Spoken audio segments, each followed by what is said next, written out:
Hola, soy Chevy Wang, estoy aquí con Mick Katie y estás escuchando su programa Lowering the Tone. Hello and welcome to episode 11 of Lowering the Tone with me, Meet Katie. Thank you very much for all your kind words regarding the last few episodes. This time round I have Dom Smart, aka Neurodriver, over for an interview. I've got to stop calling them interviews, it's just a chat. He's the label boss at Broken Robot.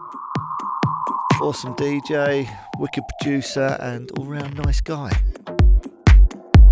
But before we get to that, I have over an hour's worth of music. This time round, lots and lots of techno. This was requested on the Lowering the Tone group on Facebook. I brought it up to get some feedback, but it seemed a bit unanimous.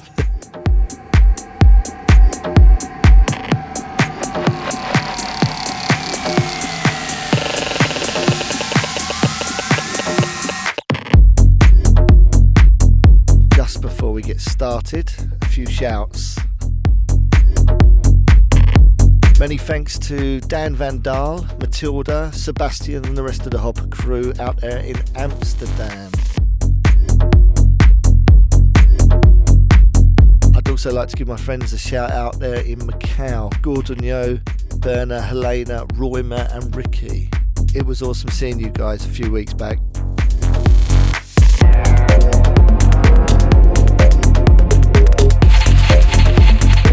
Okay, that's enough chat. Time to knuckle down and play some music.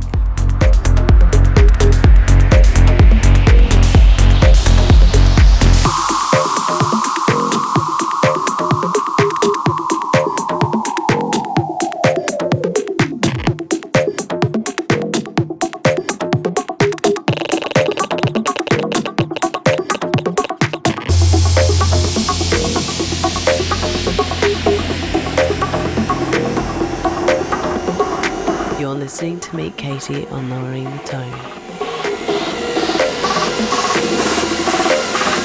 Your consciousness creates your reality.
track listing for the show, you need to download a track from the Bandcamp page. That's meetkatie.bandcamp.com. Tracks are free, but if you wish to donate or chuck a little bit of money at the tracks, the money will go straight towards this podcast, and that'd help me keep things afloat, rebuilding my website, and for the bandwidth that I get charged for having it up on iTunes for free.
As I mentioned at the beginning of the show, we now have a group on Facebook.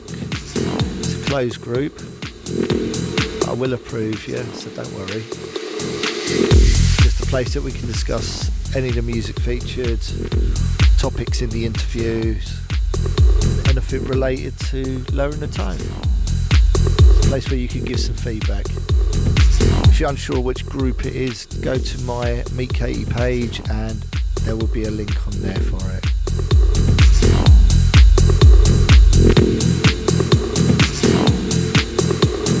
Okay, it's time to pick the show up.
listening to Meet Katie on Lowering the Tone.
absolutely love this tune. Chicago Loops, Nuclear Party.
shouts to give.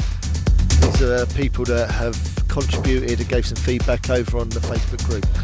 That's Roberto Alduke, Ben Carstairs, Spencer Underbeat Trust, Christian, where's Gooders, Ben White, Nick Berta, Johnny Townsend, now mate Matt Goddard, Joylan Gadd, Casey Scales, Caroline Campus, Ken Coberlane, I probably pronounced that wrong, and I did meet him the other day up in the mountains. Sorry, Ken. Fabian Pritchard, I'm going to hopefully catch up with you at the weekend. Sarah Scientist, Chatterbox Speaketh, Andy Companies, Sarah Monument, Simon Jackson, Turbo the Cat, Shanti O'Toole, and the Sams. That's Craven and Warren. Thanks for your input in this show, guys, all of you. It's really appreciated.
Hey, this is Riverstar and you're listening to Meet Cathy's Lowering the Tone.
with Meet Katie.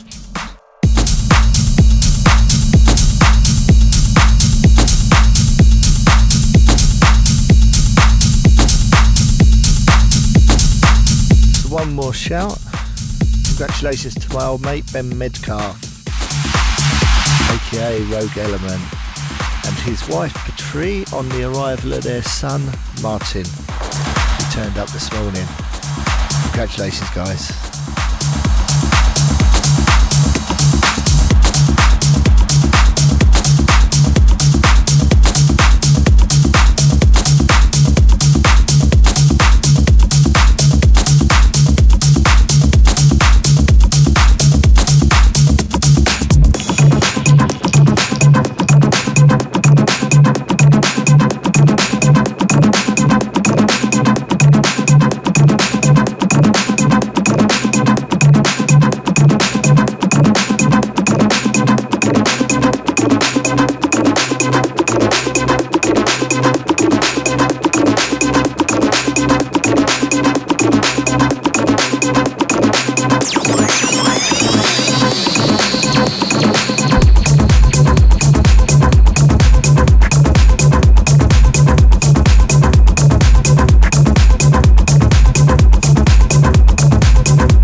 a few dates for the diary.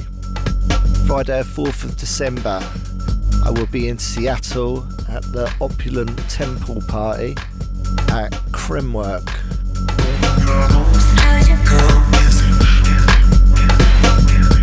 On the 10th of December, I'm going to be in Boise, Idaho, playing at the Crowbar.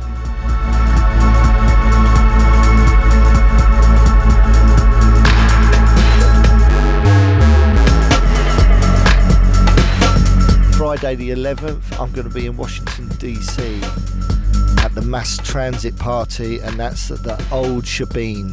I think I pronounced that right, maybe not. And the big one, New Year's Eve. I'm going to be in San Francisco at the New Bohemia, and that's alongside the Stantons, Scumfrog, and my man Ben Coda. Hopefully I'll catch some of you at these shows. If you do turn up, come and say hello. Last track before we get into that interview with Dom Smart.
hope you enjoyed that.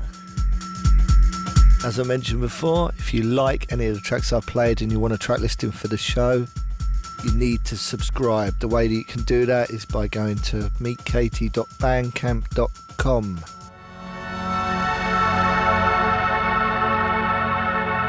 Okay, let's get into that interview with Dom. Exclusive. I'd like to welcome Dom Smart, aka Neurodriver, to my house. Hello. It's a bit of a funny one because you only live down the road and you've not been around here. Yeah, right. Probably took, not very long to drive here at all. What was it, like 20 minutes, 25 minutes? Yeah, depending on traffic, yeah. Can get here in 20 minutes. Yeah, because when we played in France and I met you at Sainsbury's, Yeah. and it took me like 20 minutes to get up there, which is it's kind of a bit ironic that we live that close to each other and never get together. Yeah, well, we'll have to link up more often. Yeah, definitely. Write some music, I think. Yep, absolutely. That's my son shouting at the door. Yeah, he's feeling left out. He wants in. That's it. You'll have to interview him on one of these, these podcasts. I actually got him on the last one. He was sitting on my knee while I was sort of checking the volume, and I recorded him. And I used it at the end of the episode with Sonny Wharton. Well, anyway, let's dive into it. Where do you want to start? Do you want to start on history, or do you want to start on where we're going, or where you're going, should I say? Well, start with some history, I suppose. All right. Well, I think the thing is that a lot of people will know, but those who don't know, you were the partners with Far Too Loud. Yeah, that's right. Yeah, we started out as a trio, actually, and not many people I did know that. But it kind of became a duo a little while after that, and then it was after about 5 years of doing Far Too Loud that I went solo, and Ollie went solo to carry on the Far Too Loud name. I started Neurodriver, launched my label, and I've been doing that since then. Did that sort of when you launched Neurodriver, was that at the same time as Broken Robot, or did one? Yeah, Broken Robot came first, but not by very long. So yeah, right, yeah. It was about it must have been about 6 years ago. I started Neurodriver now, which wow, yeah. 6 years. Yeah, it was 2009. We decided. Yeah, you done a remix for us. I think was that for Lee Coombs? Yeah, that was right. That was Light and Dark. Yeah, that's it. Yeah. Off his album. So that was like 5 years ago then. Yeah, that was about 2010, I think. Jesus, time flies. It does. That was probably the second to last Breaks track I wrote, actually. Really? Yeah. And then we released. My memory's it was Teleport. Teleport, yeah, and I love that track. Yeah. It's got a good energy to it, but drops just engulf you, and then it just kicks back in. I love it. I absolutely love it. Oh, thanks. Yeah, I still play it in many sets even now. It's 5 years old, so it's just like it's like baseline techno. That's the only way I can describe it. Yeah, I guess it is techno, but it's got those breaky kind of drops in it, I suppose. Well, it's got a few big moments anyway when big moments. It pushes beyond perhaps where you'd normally take a techno tune. I think a lot of techno, it's very much slow building on the down low, and it's I don't know. Well, I think sort of rambling, but well, techno's definitely got a bit more of a sort of linear sort of feel, and I guess the trick is to mix and to use the tracks to develop within the mixing sort of. A lot of techno I flick through and they don't have a lot of moments or and they're long as well. They're long tracks with not a lot of moments. It's the complete opposite of the Breaks thing, really, where it's like every 8 bars you need to have some movement. Yeah. And it was part of the motivation. Well, I suppose one of the things I really liked about techno coming at it from Breaks was the fact it was more fun to DJ with, I thought, because at the time every Breaks track pretty much had a 32-bar intro, then either dropped straight into the beat or a breakdown and then into the beat, and you pretty much had to just chop the crossfader across, and that was the new tune. There were no extended mixes really, because it would just sound like someone throwing pots and pans down the stairs most of the time. So with techno you can keep it going and EQ out the bass of one, use the EQs to kind of bring in different elements. Keep 2-3 tracks going at the same time, whereas Breaks, you just can't do that. You know, or you can do it, but it just sounds like a mess. Yeah, especially if it's Breaks with big production and big bashy snares and heavy bass lines and stuff, I think. And rolls. Yeah. Drum fills. If it was more stripped back, possibly, but There's not a lot of breaks like that really these days. So. Well, there is, and psi-breaks, I guess. I guess that's probably the closest you're going to come, because there's no such thing as techno breaks, really. Yeah, psi-breaks has got more of that kind of techie vibe to it, definitely. I mean, the tracks are longer, they're more hypnotic. They contain breakdowns, so big breakdowns and big chops every 8 bars or whatever. So yeah, see what you mean. Yeah. So that is actually quite a natural progression, really. It felt like it, definitely.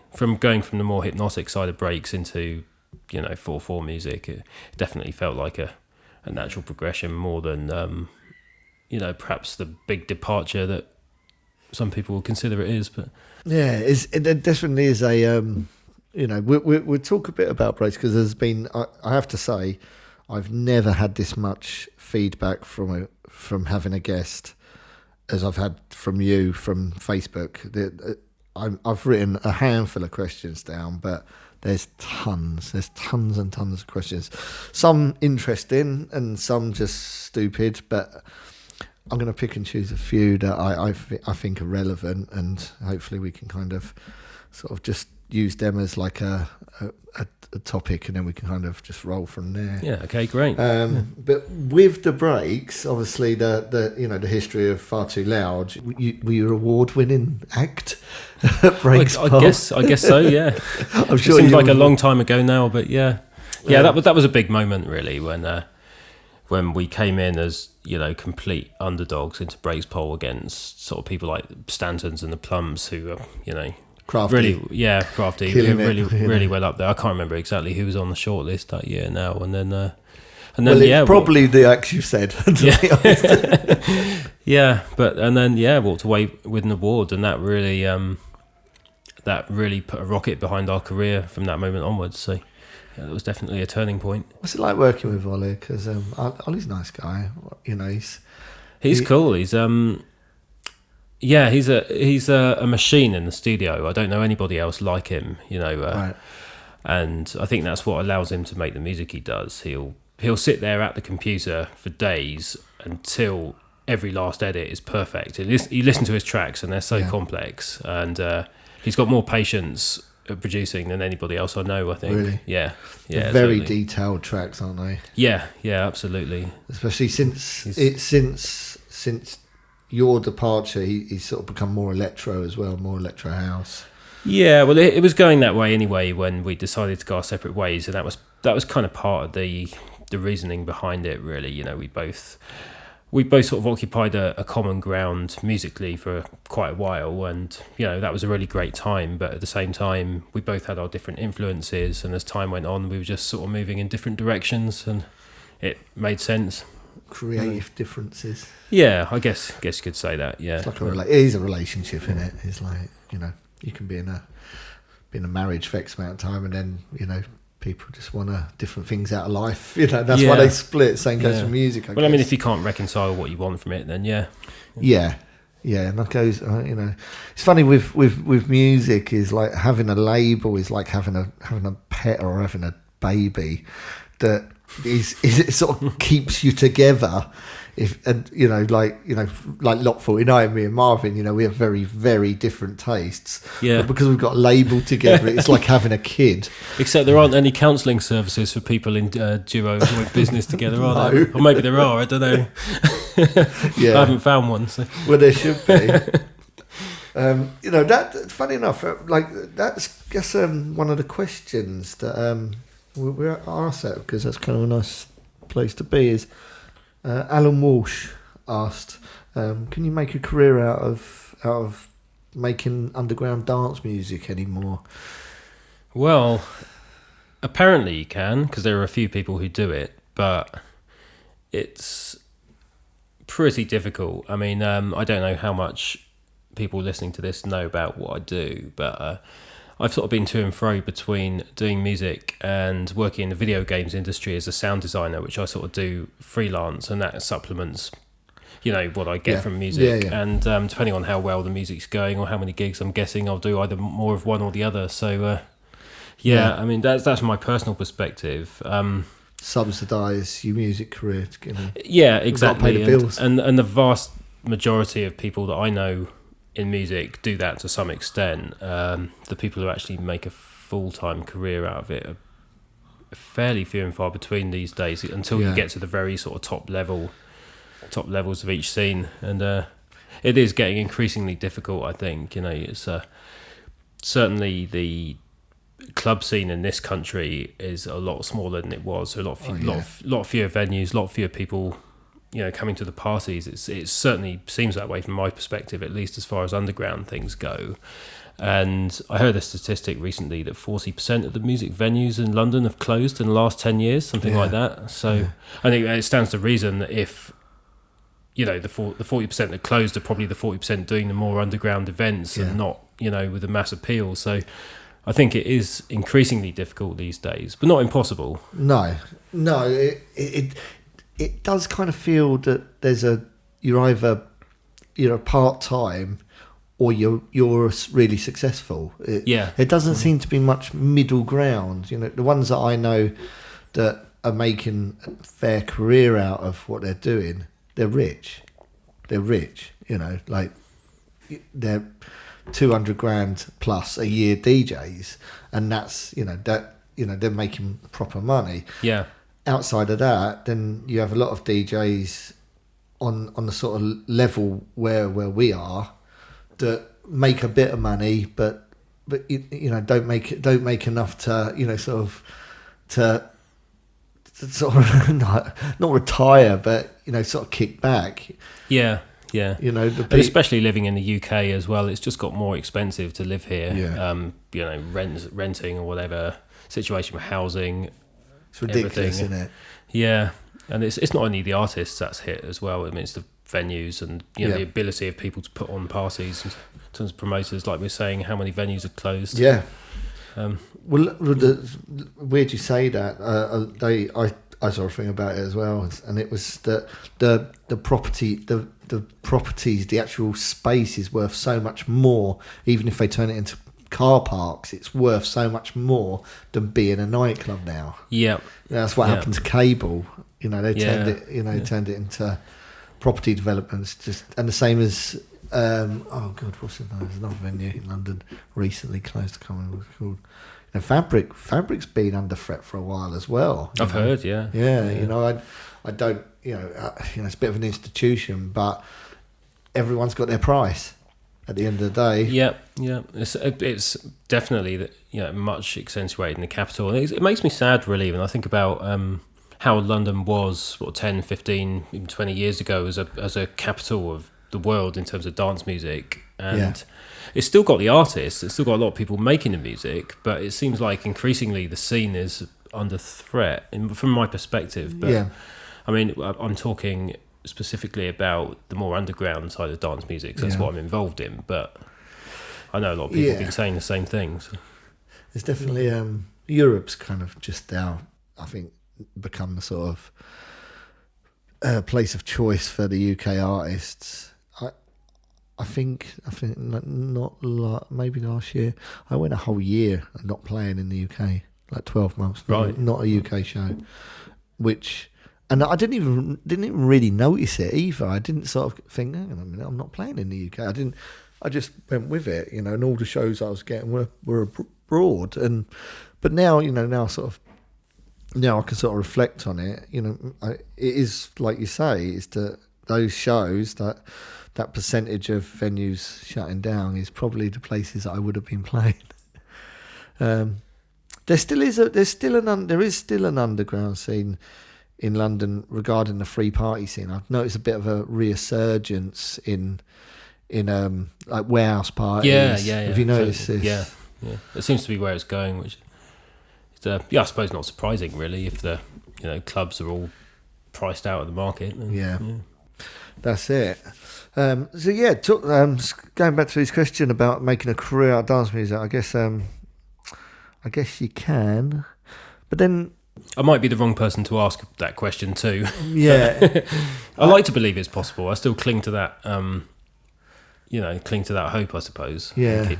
But at the same time, I think anybody making music is probably fairly wise, unless they want to really go all out, do the most commercial thing they can, make the most money from it, then probably fairly wise to hedge the bets and have at least some kind of sideline to at least be able to pay the rent if if the gigs aren't forthcoming or whatever. Because it would be a bit hard. It would be a bit soul destroying that if you do try to make commercial music and you fall flat on your face, and then you can't even say, well, I did it for the money, because if it doesn't work, you don't get the money, and you've just wasted your time doing something that you haven't really enjoyed. So I don't know. The jury's out, I guess, on can you make a living out of underground dance music? Yeah, I mean, there are a lot of people doing sample packs and things like that as a way of subsidising their income as well. So I mean, technically you are still making a living from the music, but you're making a living, well, in sound design of some shape or form. I've done a bit of that too, and like I say, also do sound design for games, and that that brings in a bit of cash. I was going to ask you about sample packs, funny enough, because obviously one of the things that Broken Robot and yourself is kind of renowned for is the quality of production is a very high standard. So I'm sure that a lot of people would be interested in getting their hands on some of those sounds, some of those presets that you use, not presets, but the ones that the presets that you make yourself. Something that's crossed my mind actually, but persuading all the producers to donate their sounds to something like that is maybe a little harder. Maybe they don't want to give it up. But I think actually, in all honesty though, I think when you're making a sample pack, if you're doing it for commercial reasons, you generally just make the sounds that the most people want to buy, which is probably not the more niche underground side of music. It's probably going to be targeted more for the sort of EDM market, or possibly popular sounds of like house, techno. The bigger genres. Yeah, obviously. It's not to say we wouldn't do it though. I think that could be a nice thing to offer. So, yeah. Well, we run a sample company, so okay. Yeah. Well, if you're interested. Right. Well, we were talking off air earlier. It's been 10 years since you put out your first track. Was that right? Yeah, I realised last month it was 10 years ago since. Yeah, my first track personally, and that's one I wrote with Ollie as Far Too Loud, called Shock Treatment, came out on the Autobots label Broke on vinyl. Yes, Broke. Yeah. Wow. That's a blast from the past. I've seen Tom Autobot online a lot. He's a heavy gamer now, isn't he? He's involved in gaming. Oh, is that right? Yeah, I mean, he works for... Well, he heads up Scan's Pro Audio department as well. Oh, really? That's his day job these days. Yeah, so if you want kit, then he's the man to talk to. He is. Yeah. He's always been a real techie head. Yeah. Yeah. Should give him a shout. Hello, Tom. What was the other guy? Jez. It was Jez and... Yeah. Jez and Tom. I don't know what Jez is doing these days. Sort of lost touch a bit, but... Last time I saw them, I was in a hotel room in Leeds, and they were doing ketamine. that was so the conversation allegedly. Didn't go far. Allegedly. Oh no, they were definitely doing the K. I shouldn't really say that, should I? Right. So look, I'm going to go because I have so many Facebook questions. I'm going to just use them as a loose base to keep returning to. Because some of them are quite kind of interesting, I think. Our friend, someone who's done some music for us called Boris, who records as Yrene, he's from Moscow. Yep. He asked, what's going on with Broken Robot? Are you going to be releasing more stuff? Okay, so I guess a few people are wondering that, because the last year has been fairly quiet, I guess. Just a couple of EPs out. And in all honesty, I've been pretty busy, and it's sort of limited the amount of time I've had for anything really, not just label work. So my priority over the last year has really been spending the small amount of free time I have had in writing music and concentrating on myself as an artist, a bit selfishly perhaps. Not selfish. But I mean, Broken Robot has been a one-man operation for a number of years now, and I'm sure you're well aware of the amount of work. I think a lot of people don't realise how much work it takes to run a label, or just all the admin and stuff. And Well, it's the emails. I just want to ask. Well, the emails to the artist, admin, chasing people up for stuff, free masters, and then still, being there when a release comes out to put enough energy into promoting it. I think people don't realise how tiring and demanding on your time that is. So, from my own personal point of view, I just had to take a little bit of time out from that really and concentrate on some other aspects. But I'm happy to say that I've recruited a very good friend of mine to help run the label with me now. And we're just currently talking about how to move things forwards, and perhaps give it a little bit of a relaunch, a little bit of a refresh for early next year, and kind of start getting into events again, casting the net a little bit wider in musical terms as well. I mean, still obviously representing the psychedelic breakbeat, sort of more up tempo sound that everyone's come to know from the label. Yeah, but it was been number one psi-breaks label for forever, really. Yeah, basically, it was the Reach For label, wasn't it? If you like their sound. It's interesting, that one, because it was never sort of envisaged as well. Psi-breaks wasn't really a thing when I started out the label. First had the idea for it maybe. Yeah, it was probably a little over 6 years ago, I guess. So I played for you at a party at the Scala. Yeah, the launch was party. It was the launch party. I was trying to put my finger on it. It was the launch party because I met Steve that night. Indeed, as well. Yeah. Wow. Thanks. I was involved in the beginning. Thanks for playing. It was a good party from what I remember. Yeah. It's I guess it's that thing of like you say, there was no such thing as psi-breaks. So people, it just become that way, didn't it? I guess because all your artists that I like a lot of the stuff that you put out, and I've played a hell of a lot of stuff.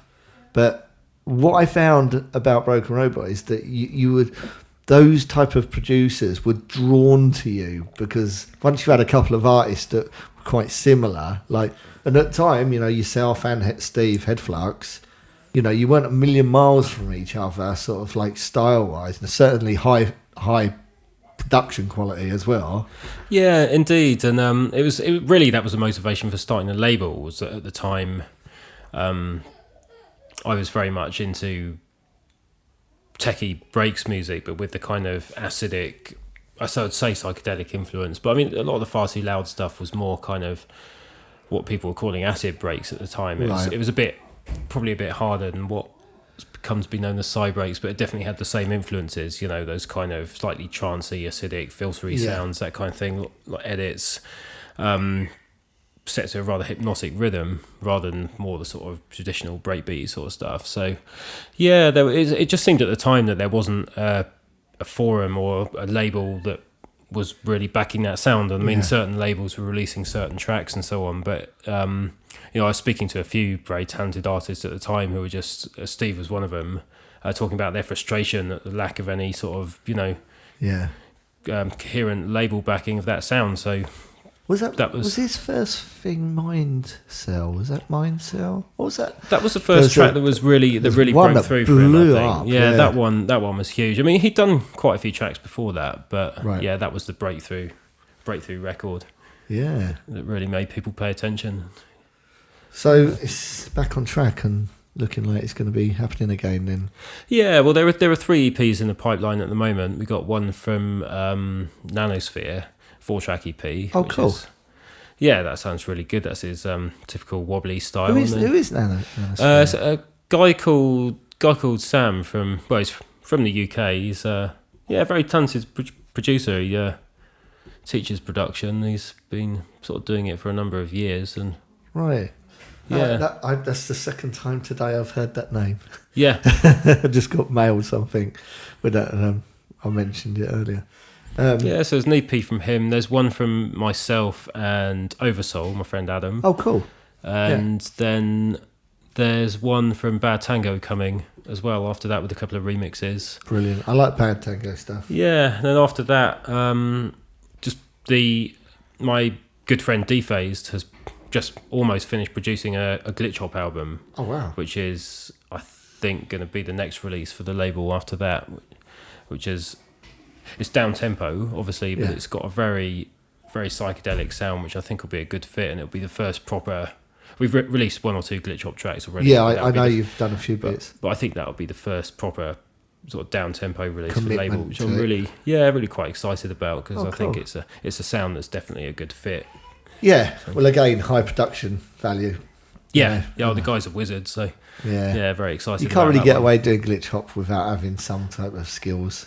Yeah, although there's a lot of glitch hop which is sort of sounding very dubsteppy these days, and this is more. I call it glitch hop because that's the best name for it, but it's much more on the kind of tipper, Right. slightly ambient, slightly glitchy sort of vibe than the sort of angry dubstep stuff. Funny you mentioned Dave Tipper. He originally comes from around here, and he has a partner called Mike Wallace with Crunch. He has Right, yeah. and I share my studio with Mike. Okay. We have a studio together, so I get a lot of.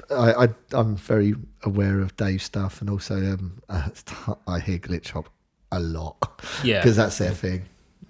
Yeah, Well, Tipper's also is one of my personal favourite producers. Yeah, he's all wicked. time. I think. Yeah, very talented guy. Yeah, and also he's kind of what I really like about Dave is his he doesn't compromise. He's never compromised his sound. He's always just done where he's gonna go. Mike told me that he just turned down a really high paid show at Madison Square Garden supporting Bass Nectar on New Year's Eve because he didn't feel connected to that scene. Right. Yeah. It would be nice to be able to turn down, gigs of, where you're gonna play to 20,000 people, Yeah. because you're not quite sure you feel that it's right for you. If Lauren's listening, basically, I'll do it. But yeah, I can't wait to hear that. So, is there a name for the album yet? Not as yet. No. Untitled. The artist's name is Dephased. Right. And, he used to be a drum and bass producer, actually, a very good friend of mine, but on the more kind of neuro-funk, ten-step sort of side of things. Wicked. I don't suppose you've heard that new Noisier single. I haven't, actually. It's been a long time since My I paid any goodness. attention, but They've just lifted the bar in production. yeah, again. Again, I listened to it and my jaw was on the floor. I was like, it's beyond me. It's beyond me how they make these sounds. It's sonically just out of this world. Yeah, they've always been hugely... Quite jungly, actually. Yeah? Yeah, it's nice. It's different.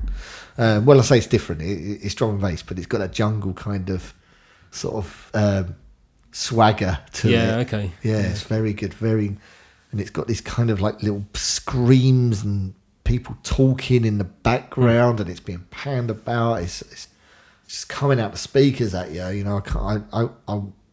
dread to think what it sounds like in a nightclub. It must be immense. Yeah, right. Yeah, their stuff's always had that incredibly polished but incredibly aggressive sound to it, which pretty much is a benchmark for every other producer aspires to, I think. Especially, people making heavy music anyway. Yeah. So you're a bit of a drum and bass head as well, aren't you? I used to be, yeah. It's something that I've not paid any attention to in a long time, but I grew up on the stuff. I used to live in the southwest, and drum and bass was very much a thing down there.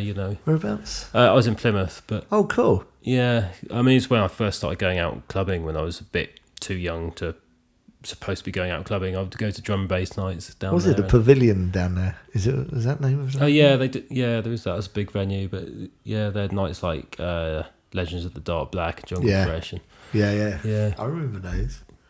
yeah, so that was all fun. It was like the jungle days, wasn't it? Sort of like the darker kind of music. Yeah, and used to be really into the tech side of things, Everrush and Optical. Yeah. Massive influence. Yeah.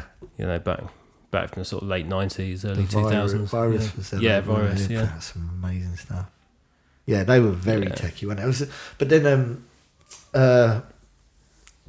what's his name? Optical came from the free party scene.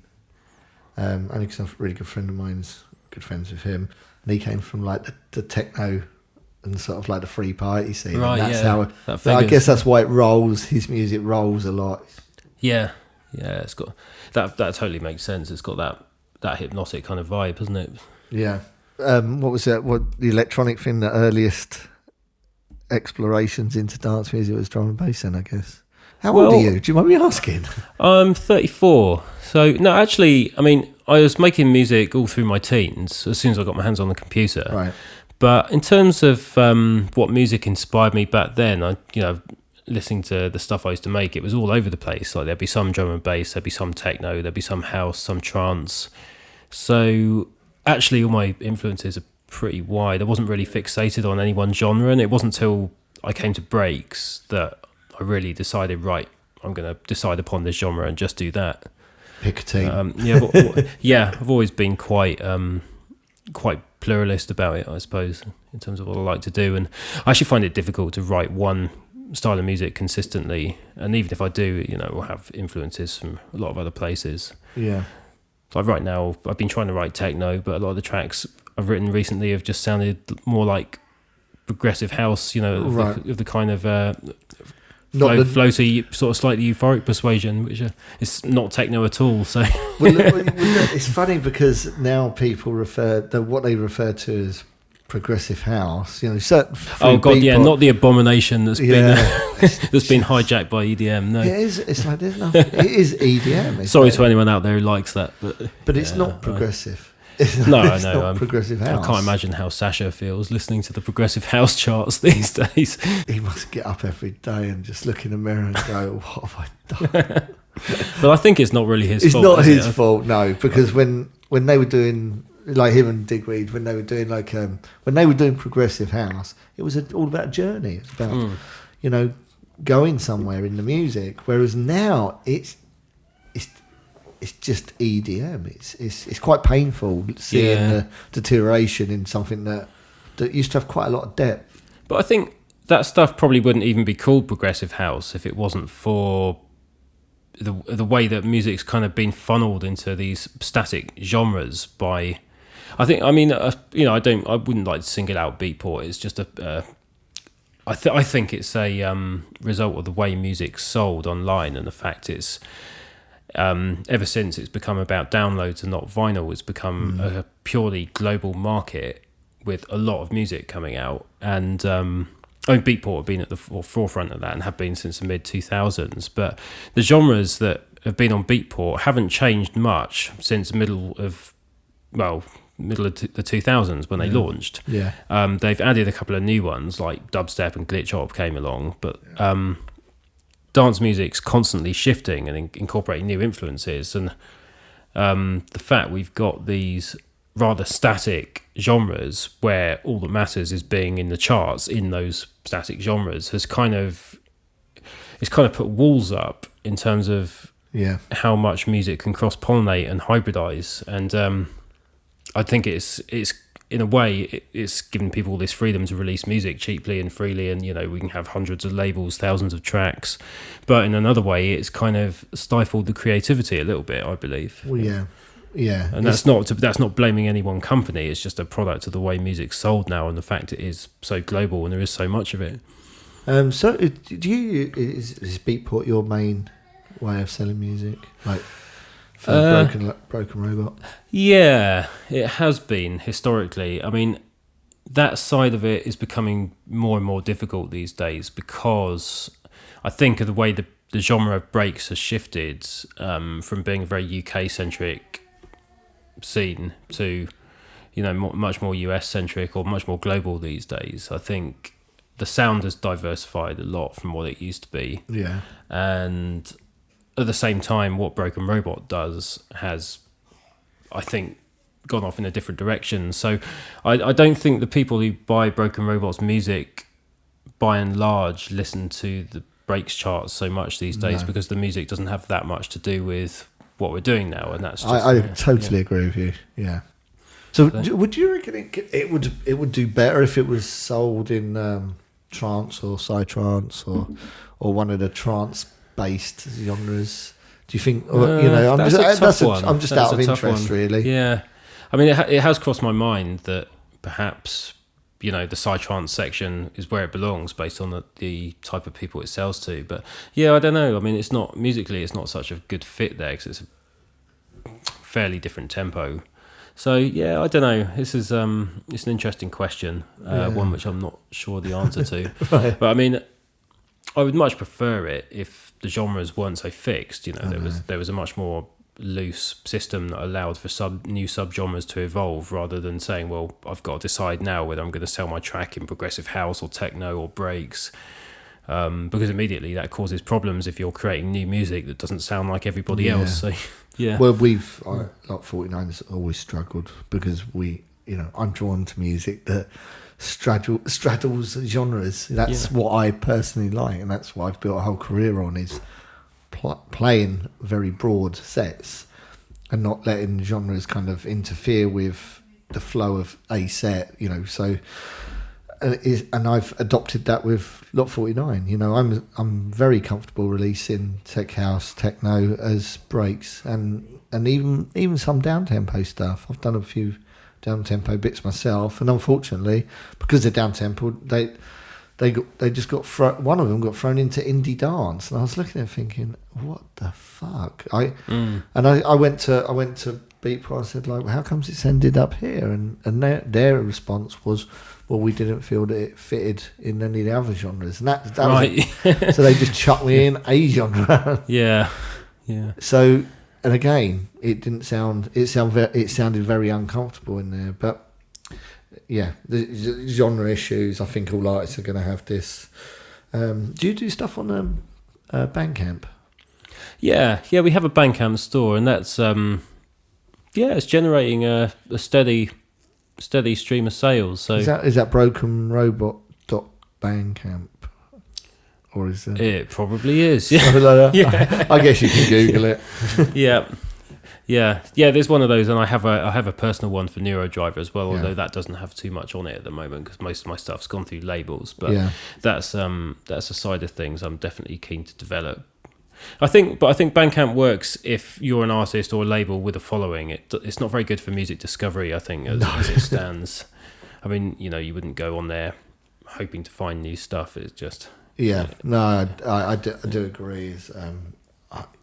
If I don't post anything up on the social networks, I get no passing trade through Bandcamp. But I do like the idea of it. Yeah, I do it's like a good direct. platform. Also, you get an email. You get if someone wants to download something, you give it away. You got to give you an email. Yeah. It's not SoundCloud doesn't do that. Beatport obviously doesn't do that. It's no. Whereas, how else are you going to reach the people that are buying your music? You need to connect with them somehow. Yeah, indeed, yeah. And I've taken the view now that any tracks that are more than a few years old of mine, I'm probably going to steadily re-release, at least the ones I can do, and just re-release them for free on Bandcamp, because I think I'm rather of the opinion that once dance music has got past the stage where it's new, and the DJs who want the new stuff and are prepared to pay for it to stay ahead of the game have all bought the tracks, then it may as well just be out there for free for people to hear, rather than, Yeah, I have no problem with giving. I get more money from giving music away than I do for charging for it. People are more generous when they have the option of paying what they want. Yeah. I at some point next year I'm gonna test the water a little bit and release an EP, a full EP. As a pay what you want, and see how I get on with it. Well, I did that a while ago with some of my first ever Neurodriver tracks. Just put 4 of them on an EP, and gave it away. Said, "Right, we can have it for free if you want, or if you feel like giving me a few quid for it, then do that." And the response to that was really good. Yeah, so I think people appreciate that, even if it's old music. If they like it, then. Well, funny enough, Steve Headflux was one of the people that turned me on to Bandcamp and the way that it can work. He was the first person I know to release a full release that wasn't available anywhere else but Bandcamp. Yeah, and it was very successful for him. Yeah, apparently so. Which is interesting. Well, he was the one that got me. So I literally heard the story and I went home and signed up. It's an interesting idea, that, and I definitely think if you're the kind of artist who already has a good relationship with your fans, then there's no reason why they wouldn't pay. Some of them wouldn't actually donate some money so you can continue to do what you do, because I think that's what it means for most artists. It's like crowdfunding stuff. It's a bit of a funny one because the crowdfunding, you're sort of asking for people to give you money so you can carry on not working. Yeah, basically. And I'm not sure working on something that's not directly paying you money. Yeah. I suppose. Yeah, I'm not sure where you draw the line. You know, I've got friends that have done crowdfunding and they've done really well out of it, but they spend the whole year going around to people's backyards and DJing or teaching them how to scratch. You know. Yeah. Or whatever it may be. I'm not sure I'd feel that comfortable doing that. I'd feel a bit uncomfortable, actually. Yeah, I don't think it's something I would do personally, but I think that's also because I'm lucky enough to have a good, alternative career. A means sound. To support yourself while you make music, yeah. Yeah, and freelancing these days, I can work for a while, then take some time out to do music and, tide myself over if the music doesn't turn out to make me as much money as perhaps I'd hoped. So yeah. Something to fall back on. That's smart. Right. So we got a lot of questions from Joey Mason. Okay. Yeah. Slinky, he's called, from Australia. We got so many questions from Joey, but the one that jumped out, which we both looked at and thought, well, that's kind of interesting, is I'm gonna break it down because they're all quite long. But is breaks a boys' club? Like, what I mean is that is there a hierarchy of? Because it almost looked like he was suggesting there's a conspiracy going on, because he mentioned breaks poll in that thread, which is on my Facebook page if anyone wants to see it. Yeah. And Jimmy Breaks, who runs Breaks Poll, jumped on there and went, absolutely not. Yeah. How do you feel about it? Do you feel that there's that people are kind of within? I guess it's any scene really. It's not just Breaks. I don't think anything's sewn up, and I don't think it's a conspiracy. I think it tends to be. There's a certain element that people like to book who they know, and who can blame them.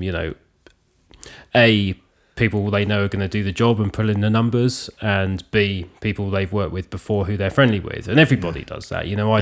I like to work with people who I'm matey with, who I know what they do and I know they're dependable. And sometimes it means that people who you don't know or from the outside, might feel like, well, why aren't I getting a look in this? But I guess it's just that. And I certainly felt when I was talking about to you earlier, when I started out in breaks with Far Too Loud, we felt like outsiders to the break scene to start with, and we were, because we didn't know anybody apart. Well, we knew people like Control Z and the Breakfasters from the baseline break scene, but we were making more kind of tech influenced music, and we just didn't know anybody doing that music. And our route into playing parties to start with was primarily more doing sort of second rooms at the more sort of psytrance type parties, right. And we were very active in that scene because we knew a lot of people from those kind of things. And very quickly we started playing some fairly sizable crowds, got our popularity that way, and then it wasn't until a bit later on that we were getting invited to play the bigger breaks events. I mean, we played a fair few smaller ones, but and then once you connect with the other artists, it's that thing of. But I think it's just about getting noticed, really, and sometimes you need a bit of a leg up, I suppose. So there you go, Joey. There's no conspiracy going on. Just a load of hard work, and I think you're right. If you're persistent as well, if you don't go away, you will get your foot in the door. And also, you got to be good at what you do. You only, the reason why you won an award, the reason why you got booked for those parties is that you were delivering. I'm sure that there's a lot of people out there that they make music, they listen to their music and think, my music's amazing. Why are these things not happening to me? It's a simple thing, is that maybe other people aren't on board yet. Yeah. And it's hard to get noticed today. I mean, let's be honest about it. There are so many people making music. Yeah. There are so many people with big mouths giving it the big I am, who maybe don't quite have the talent to back it up, and there are a lot who do, that, you know, you can go up to someone and say, well, I make music, please listen to it, and if they've had a million other people say the same thing, they may not give it a second thought. And you know, it's just a case of overload rather than... Well, like being a label manager, you know, like yourself, is that when someone sends you a track, I can hear it for myself, and I can decide whether I like it or whether I think it's got legs. Yeah, I connect with it for my label. People that hit me up and go, well, look, you know, I've got 50,000 likes on Facebook, and they try and sell themselves to me. It almost puts me off, and I think, why are you trying to prove yourself? I've got ears, I can hear it. I've clearly got my own idea about what I like and what I don't. If I love it, I'll be beating your door down. Yeah. So one of the issues is making sure people actually listen to it. Yeah. That's one thing that you may feel is a little bit out of your control, is sending out demos and making sure other artists or, you know, labels are listening to the music that you're sending. That's kind of the hardest thing, is like getting someone's ear in it. Yeah, for sure. But yeah. So Joey, keep plugging away, mate. I guess. Sorry. So we're going to ask a few more questions from the Facebook, only because, like I say, it's overwhelming the amount of questions that we have. A friend of mine, Kilo, asks, what producers inspire you? It's a difficult one, actually. It is a really difficult one. Yeah, I mean, we mentioned Tipper earlier on. Yeah. Tipper's a massive inspiration just for his sheer musicality and the ingenuity of his sound design. Talking sound design, Eamon Tobin as well. Yeah. Although, you know, the music he creates is nothing like what I would do personally. I'm very much inspired by people who push the envelope like that. But yeah, I mean, to be honest, I don't... if I'm thinking about writing music, I never think about another producer and think, well, I want to write music like that or try and do what they've done. Right. And actually, I find a lot of inspiration comes when I haven't been listening to much music and I'm just kind of jamming along. You're not affected by it. I just because I find my brain just creates music all the time when I'm not listening to any. You know, I've got this constant soundtrack happening, and occasionally that'll give me an idea for a tune, and I'll actually have the opportunity to get in the studio and try to create it. Yeah, so it's difficult to sort of pick out any particular artists who overwhelmingly... I mean, everything's an inspiration, right? Yeah. Any time I hear a track I like, that's cool, but I don't really have many go-to producers, I suppose. Right. Okay, what about genres? Are you inspired by genres? Or do you get... it's a bit of a weird one. When I'm flicking through sounds, I'm looking for a sound, I find a sound that will spark some imagination of where I can go with that, or how I...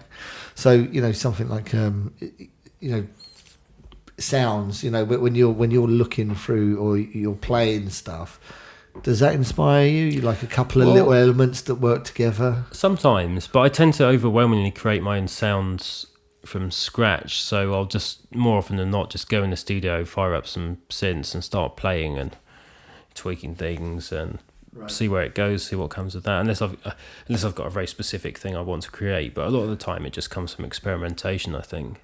But what inspires me more, I think, are the memories of really great events or parties I've been to, and if I'm stuck for inspiration, I'll just try to imagine, you know, a really good dance floor, either somewhere I've played or somewhere I've been.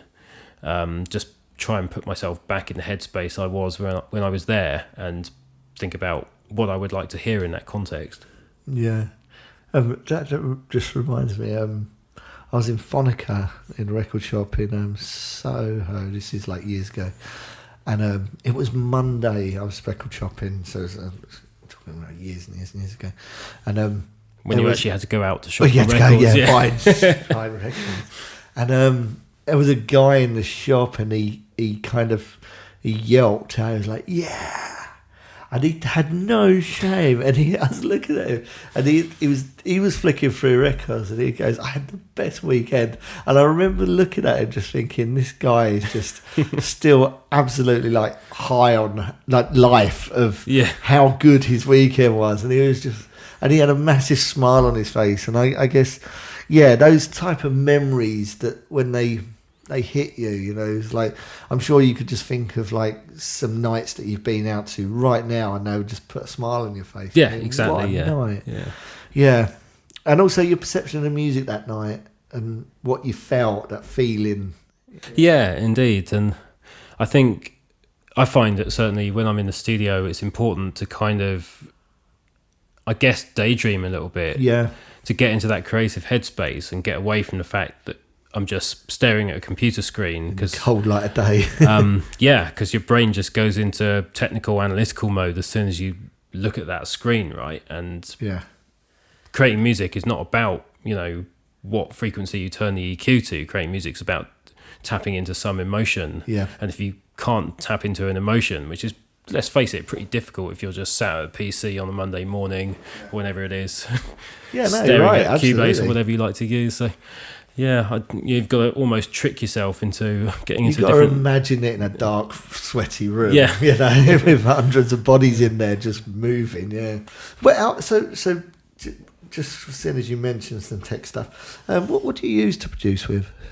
It's mostly Cubase, and it has been since the very beginning, actually. Currently Cubase 8.5, the latest one. And I love it. I know it's not so fashionable these days. I've used Ableton for a few tracks, but I just keep coming back to Cubase. I race Mac it. Or PC? PC for the most part, but I have both. I've got Mac laptops for, you know, if I need to do anything live or take them on the road, but PC in the studio because it's cheaper. I can't afford one of those ashtray things. So. Well, you're the same as Lee Coombs. He uses Cubase on a PC. Yep. I like it. I use it for all my sound design work as well. It's got great sound indexing, media bay thing, which I use a lot. You can do sound to picture with it. It's good. Well, to be honest, it works for me. Yeah. Most of the sequences on that level, they're much really all high quality.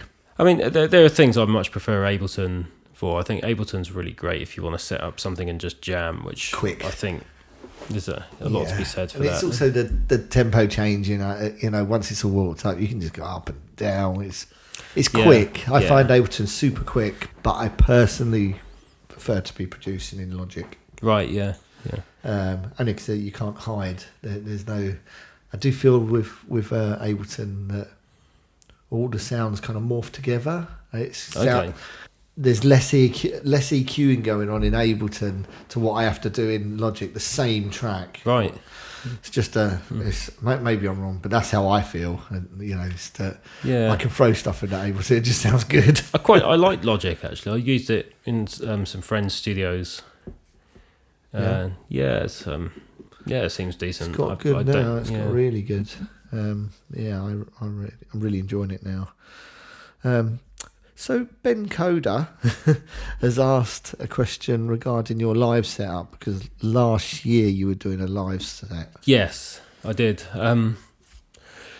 That's well, sorry Ben, but I've stopped doing live sets for the moment. It was a kind of experiment last year, really.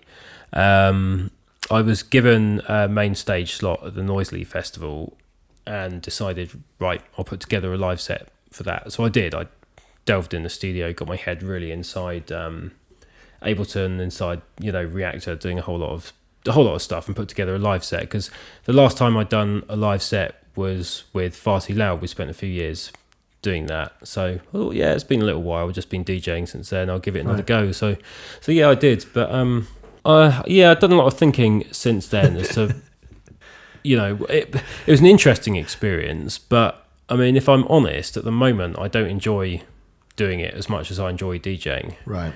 And since going through all that the summer of last year, I came back to DJing again because I despite the fact I gave myself so much flexibility in a live context and loads and loads of things I could do, I found I was falling back into that trap of just playing really similar sets all the time. Right. So yeah, I've kind of gone back to DJing now, but moved from decks to using Tractor, which gives some more possibilities. You were using Tractor last time we played together. Yeah, in France. I might be a bit late to the party with that one, but I just jumped on Tractor earlier this year, and I absolutely love it. I think sounded really good. You afterwards, because you were playing like 7 till 9 or so. What was it? As you played like it was a bit of a slog, that one. That was an early morning set. But the music, I've actually got photos and a little bit of footage of you playing, because it went over really well as the sun came up. That was good fun, that one. Yeah, it was good. And you said that you were playing a lot of stuff from your new album, like techno stuff. I thought the set was great personally, and I'm not saying that because you're sitting in front of me. I really enjoyed it. I would have loved to have been asking you which ones were yours and which ones weren't, so I could have gauged. I look forward to hearing it. How far down the road are you with putting this album together, Dad?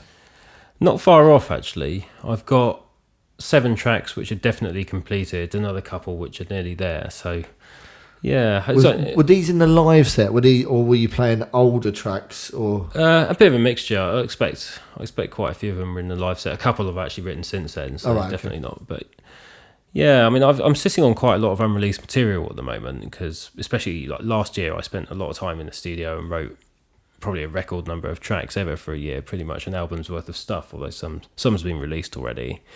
And just came to the conclusion not long ago, actually, I've got all this music and I've been releasing, as we said, 10 years and have never put out an album. So I think it's probably time to actually put a larger work together. But yeah, the other motivation was that a lot of the stuff I'm writing now is quite wide in terms of style, and I think it would work better in an album context where I can show as a body of work. Slightly different aspects to the sounds I'm creating. That's the problem with doing singles, and also the way that singles work now, they're kind of like a 1-track single. Yeah. You put them out and you're defined by that 1 track, whereas an album is a kind of a vibe. Yeah. Dave Tipper does a very good job with that, funny enough, just to keep referencing Dave. But his stuff goes from like heavy sort of trip, as he calls it, tip hop. To almost like ambient soundscapes. But if he released any of those tracks as an individual track, you'd get the wrong impression of what he's about. But they make sense together. Yeah, and his more sort of explorative stuff he's put on albums, hasn't he? And then every now and again he'll do an EP, which is a bit more. I think when you do an EP, it's got to be suitable for DJs to mix. And I think doing more dance floor orientated or DJ orientated tracks, that they lend themselves to EP releases more. And then once you go on the more sort of musical journeys, I think that kind of stuff. Yeah, it's better off on an album. And like I say, I've been writing a load of actually quite musical, melodic type stuff, which I couldn't really see, releasing as Beatport singles. So right, yeah. So this is going to be coming out as Neurodriver? I think so, yeah, I think so. Are you still thinking I toyed with the idea of starting another project to release this other strain of music under, but I think realistically it's all still dance music, it's all still with a similar kind of vibe, some of it harder, some of it more melodic, so I think probably rather than split my output and spread myself a bit too thin, I'll just keep it under one name. I think that's what I'm thinking at the moment, but it may change. We'll see when the album's finished. I'll decide what to do with it. That's it. I struggle with that because I'm a firm believer in I just release stuff that I like, and as soon as I start thinking about separating the genres, that who am I separating it for? Because, and that's kind of the big question, is that if I stand by it, then it's music that I made and I'm happy to put it out and put my name on it. When you start separating all the different music into different genres, you're kind of almost taking a little bit of, you're taking your ownership away. You're going, well, you know, I wrote it, but I just see how that goes, and it's like you're either committed or you're not to what you're doing, you know. And you got to be proud of the music you put out. So I don't know. It could work both ways, you know. Well, I think releasing an album, you're less pressured to kind of decide on a genre for each track or each group of tracks, aren't you? Yeah. So while we're talking about music and the genres of music, shall I say, Joe McLean asked a question which I quite like. Have you ever lost the plot DJing due to the music style, like the psi-breaks element, which has obviously got quite a trippy and sort of psychedelic vibe? Have I ever got so confused by my own music? Like, sort of lost in music. That's great. No, not while playing out. No, I think the adrenaline kind of keeps one fairly sharp most of the time. The biggest problem I find with it is in the studio, where you can create a really hypnotic loop of music and then just end up getting hypnotized by it and listening to it for ages, which I find happens to me all the time. Yeah. And I have to sometimes make myself snap out of it and say, right, okay, the next 16 bars needs to get written now. So. You're right, yeah. Everyone gets into the loops where and also is that if you listen to them for too long, you can't hear any more melodies over the top of it. You can't hear anything played on top of it. Yeah. It's funny, like, you know the guy Zach Sky? Yeah. When they write music, I guess that it's just when I've written music with them, they were interested in writing the riff first and then building backwards. Right. Whereas I've always worked on, like, get some drums up. Yeah, well, I'm the same as you most of the time. Yeah. That's interesting. And it worked really well. To be honest, the whole recording process was actually a lot easier once riff was written, and they kind of worked backwards to what I would normally do. And they seem to make a lot of music and get a lot of music out. And right. Very, very musical, though. So, you know, maybe I guess swings and roundabouts with making music. Everyone's got their way of doing it. But we've all been lost in that sort of 16-bar loop. Yeah, happens a lot. Right, so we've discussed what DJ format. Yeah, it's interesting. I didn't really talk much about the live stuff, actually. Yeah. Kind of Ben asked what the live setup was. Yeah, let's go back to that. I kind of went off on a tangent then about It's how all I'm doing right. anymore. But, I had Sunny Wharton last week, and everyone that I've been interviewing recently is like, I say interview, it's just chatting, it's just a bit of banter, so you just end up down paths, you know, so don't feel that you shouldn't, because I like it personally, and I think, you know, people are listening to the show, so they obviously don't mind if we drift off. But I think the sort of question of live dance music is quite an interesting one, and it's something I'd thought about quite a lot in relation to doing that live set I did last year. Because my approach to it was to take all the tracks, bounce them out into stems. So I maybe have eight stems of each track, look at maybe recreating a few sounds using synths or whatever. But primarily it was audio, like a super interactive DJ set, but then with some custom-made effects machines. Like I've got really into Reactor lately. So I've made machines where I could take a sound, loop it, twist it into something else over the music. Okay. And that was all super interesting to do, but essentially I was deconstructing tracks that had been meticulously crafted in the studio to sound a certain way, which brought me back to that age-old problem of, well, if you can make something that's electronic sound really good in the studio, what are you adding to it by taking it apart and doing it again live? And I found I couldn't really answer that question. I mean, it's very easy if you're actually playing physical instruments. It's a fulfilling experience for the crowd because they can watch you play an instrument. I think live musicians impart emotion into what they do. But if you're just playing back audio or you're using a synth, then how does that work?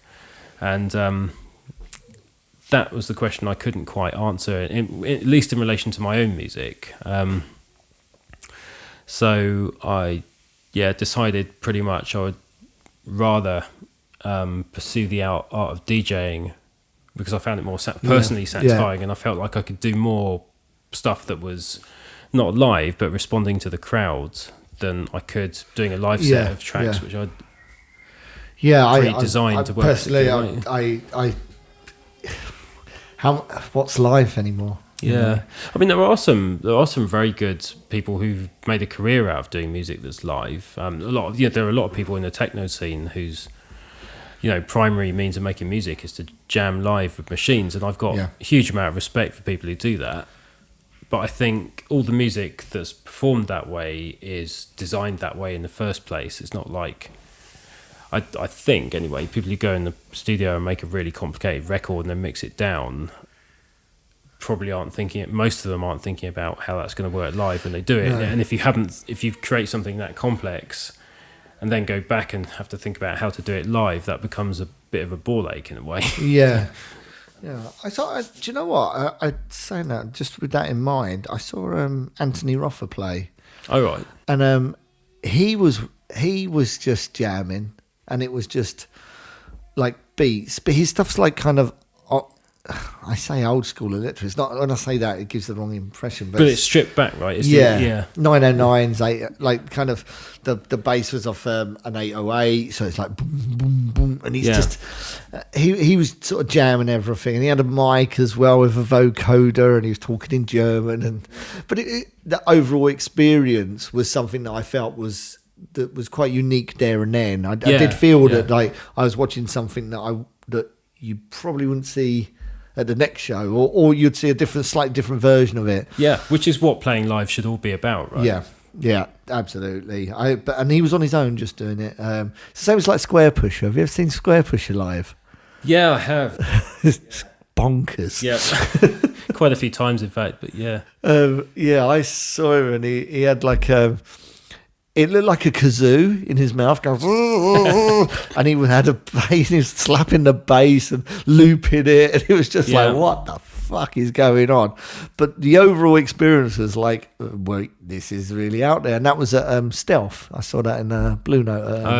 Ninja Tunes night. This is like long time ago. And he was just sitting in the corner. He didn't even take the whole stage up. He was just sitting in the corner. He had half the stage, so he wasn't set up, so he was in the middle of the stage. He just had his setup in the corner of the stage, and half the stage was just empty. I couldn't work out what was going on. Maybe he was just struggling for plugs or something. Didn't have no extensions. Yeah, no, I've seen him live quite a few times. He definitely is. He's out there, isn't he? But that's, I mean, I guess I was thinking more in the context of dance music and techno breaks, stuff like that. And I've become a bit disillusioned with the idea of playing live because I've been to so many parties where, not to mention any names or anything like that. But I've seen so many times where someone's been doing a live set and they've been there with a laptop and it's Logic with an hour-long piece of audio, or maybe tracks arranged on the timeline in Ableton. So the set's already decided, and all they do is turn up and press play. Yeah. And half of the time they're just miming on a knob that doesn't do anything. They don't really need to be there. Just waving their arms around, and it's kind of made me a bit cynical about the whole idea of live dance music, really. Yeah. Because I think so many people do this. I think a lot of people, who aren't performing at parties are quite shocked when they learn the extent to which people are just miming essentially to pre-recorded sets. Yeah. I saw Aphex Twin. I saw him at Brixton Academy. He played his live set in a Wendy house, like a children's Wendy house. You couldn't see nothing. It was just a child's Wendy house, like a little children's like toy house, and he was just sat in it, and you could see his face looking out these tiny children's windows, and I didn't have a fucking clue what was going on. Yeah, because I remember when he played on the main stage at Glade that year, and there was some band on before him, and the stage crew were packing the kit away, and there was just all this weird plinky noise going on as they were packing the gear away, which sounded like, you know, the noises of guitars being picked up and stuff like that.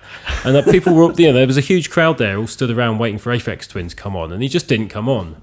Oh, really? I don't know. So most of the crowd fucked off, and they were like, "Well, go to the Psytrance stage or something." It turned out he'd already started playing, and he was just behind the speaker stack. And after a while, he mixed the plinky noises into some very gentle ambient beat, and then it was like, okay, there is someone playing. Oh, he's he's there behind the stack. But you've got to take your hat off to because that takes some balls. Yeah. You know, people to stand up and go, well, you know, I know it's different, but it's like my little brother went to see Flying Lotus at Brixton the other week. And so did Matt Dopamine, and they both said exactly the same thing: is that the music didn't settle. Right. I could tell that he was doing live stuff because of the edits and the movement and his online presence, on stage presence. They could see that he was obviously doing something, and you know he was picking up, you know, whatever he was using. He had something handheld, and it was just. But they both said the same thing. Independent, my brother doesn't know Matt, and they both said that they couldn't settle into the music because it was too edited and it just didn't flow. It just wasn't a groove. Whenever it was, he just fucked it up with some effects. Yeah. So you kind of suffer from the difference, the flip of what you were saying is that if you get too involved with trying to show that it's live, you can almost ruin it. Well, yeah, especially if it's complex electronic music, because, you know, even if you had even if you were an octopus with a super fast brain, you probably couldn't create all those sounds with your hands, could you? Or with your suckers or whatever. No. It's just too much going on at once. Yeah, I guess the big acts like Chemical Brothers, Left Field, maybe Daft Punk, cover it with the visual element. Yeah. That it's an experience. You're listening to their music as an experience, whereas the way that you've bought that music as individual tracks, to hear it as all mixed together as continuous and seamless, but coupled with an insane visual experience, especially Chemicals. Yeah. Then that kind of makes a little bit more sense, I guess. Yeah, and if you just enjoy it for what it is, which Yeah. is a show with epic production, then Yeah. that's great. But yeah. is it live if it's already been predetermined? I don't. doubt it's live. I just can't see it. And also, is it, you know, like you said earlier, is it going to enhance it? Them playing anything additional over the top of an already good track? You know, who knows? Maybe. Right. Let's move on because we're flying through it, and we still have some questions. Okay. And there's a few things I'm interested in as well. Have you got any kind of reach for synths when you're producing like bass sounds or anything kind of that? Like, funny enough, when Steve was here, he mentioned Serum, and I went and got it, and I'll tell you what, I bloody use it for everything now. Yeah, that is my reach for synth at the moment as well. So it's good. amazing, yeah. I mean, before that, I was using Synthmaster a lot. That was pretty good.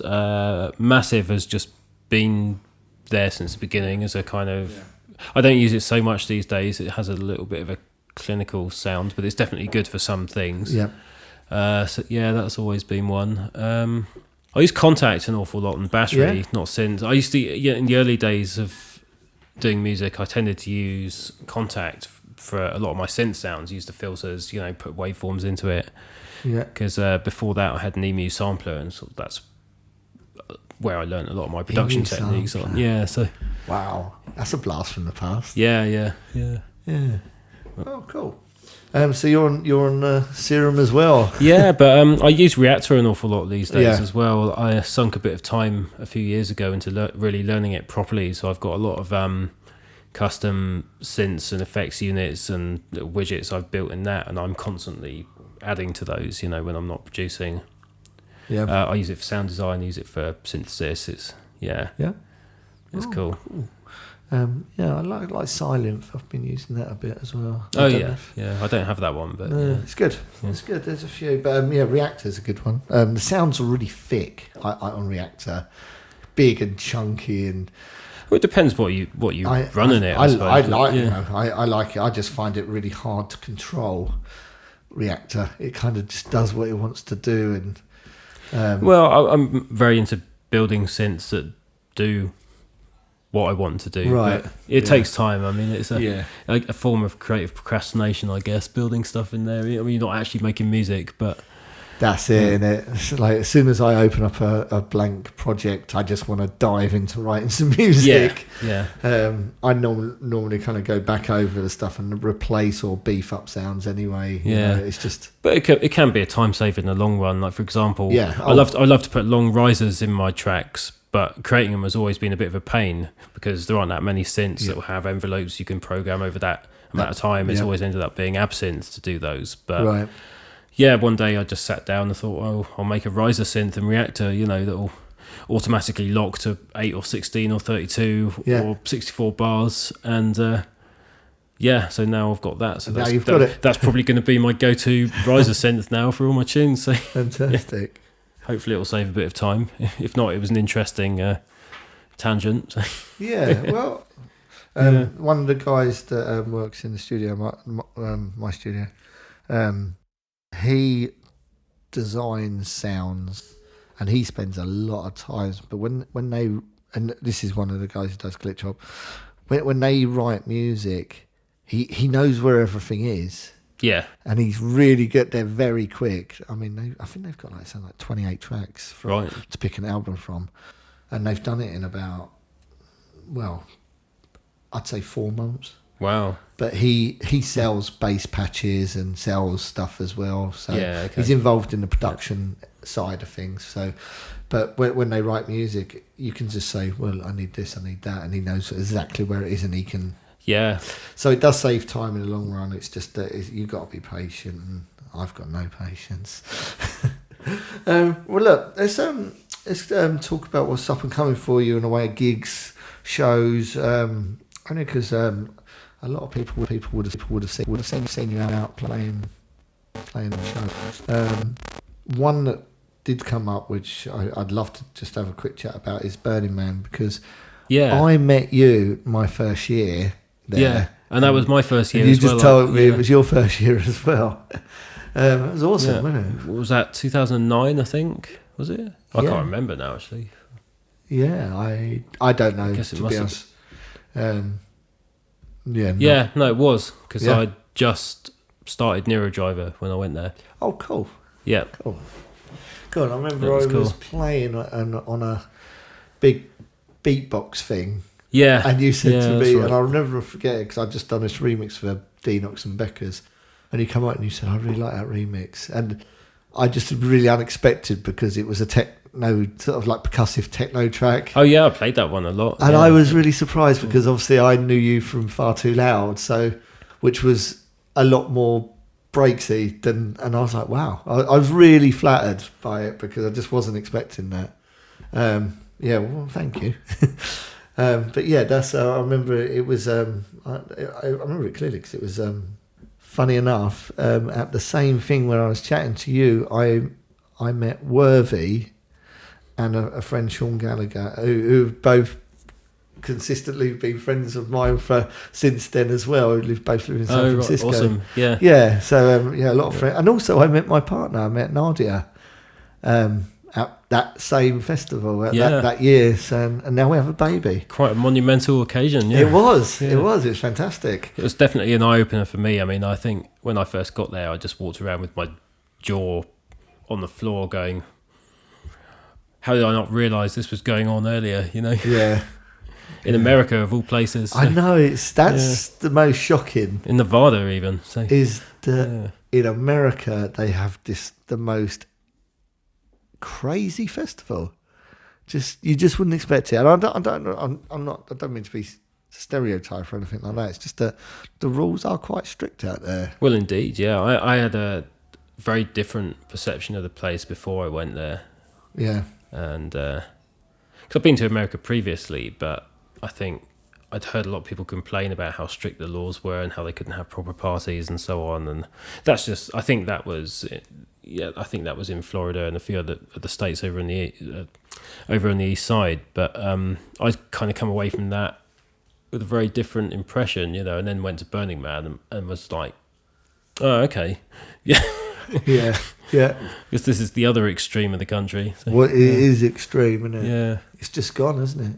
Just it's been a couple of years since I went. 2 weeks ago last. it was.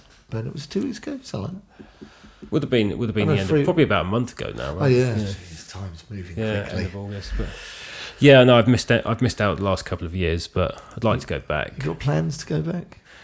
I met your girlfriend there as well. Yeah, one year, and I didn't even see you. Yeah, she said she came up and came up and saw your Upland Temple. Yeah, that's right. Yeah, I was off playing on the big pyramid at Osiris at the same time. Yeah. Funny enough, John Moon made the guy from Osiris made a comment. He did, Facebook. yeah. Oh, John, I met through Root Society at my first time out there. Right. He's been a bit of a legend and connected me up with a lot of people all the time. So if you're listening, John, hello.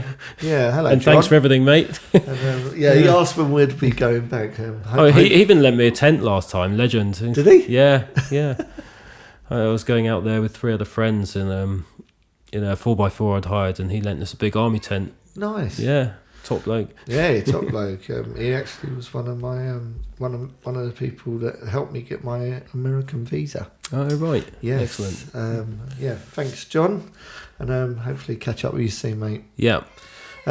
Talking of festivals, I noticed on your Facebook page you played at the Totem Festival. I got to mention it because it looked fantastic. I don't know much about it, but I saw the pictures. It looked wicked. Yeah, that was really great. That was one of the highlights of the summer, actually. So, yeah. Where was that?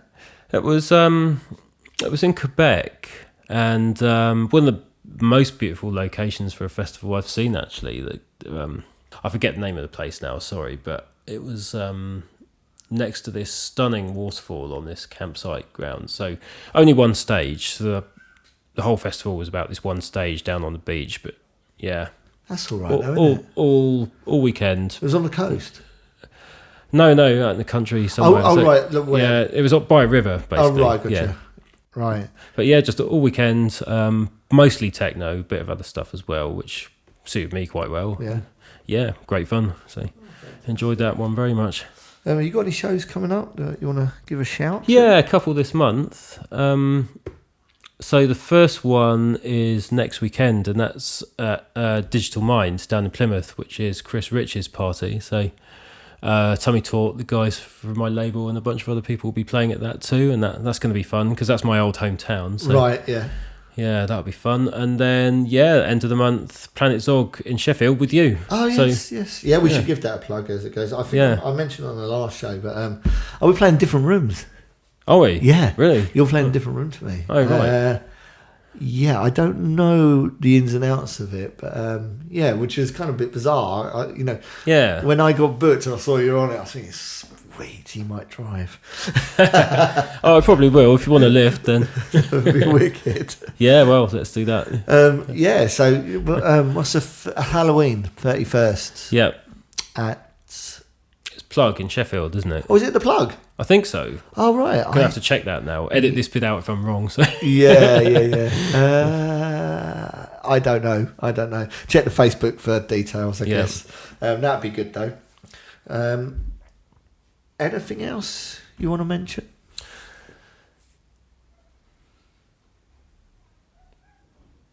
Nothing I can think of right now. So when it comes to getting music from you and free music, is it the SoundCloud is the best place, or keep an eye on the SoundCloud. That's where I post everything, and then there'll be links from there to fantastic wherever to download it or whatever. Well, look, thank you so much for coming over. I really appreciate it. I know that it's you drove from Brighton to come in today, so thanks for inviting me. Yeah, no, my pleasure, and it's been great chatting to you. Before we go, is it possible to get some stings? Yeah, of course. Neurodriver, listening to me, however you want to do it.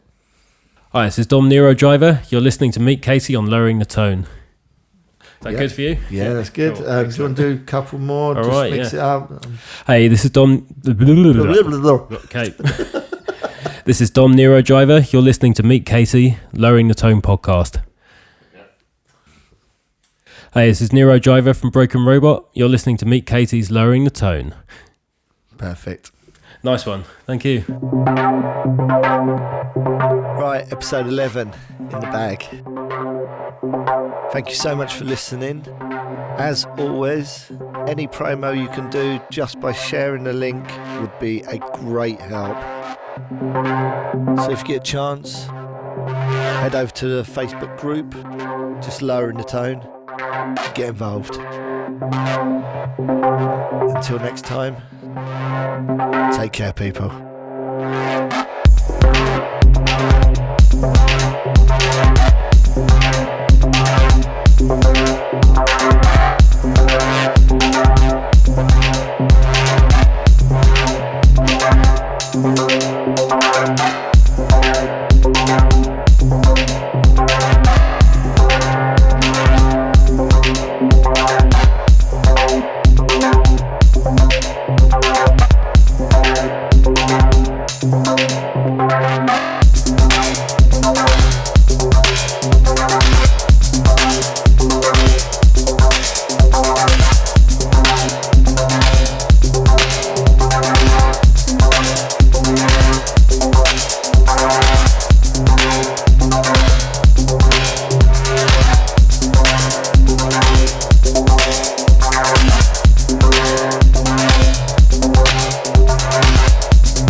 Hi, this is Rob Jones from Producer Tech. See, that's my old one was. Oh, awful. Hey, I'm Rob Jones, but now I tend to just go for Rob these days. I lose the Jones. Hey, this is Rob from Producer Tech, and you're listening to Meet Katie on lowering the tone. On lowering the tone. On lowering the tone, of course. Got to get it right.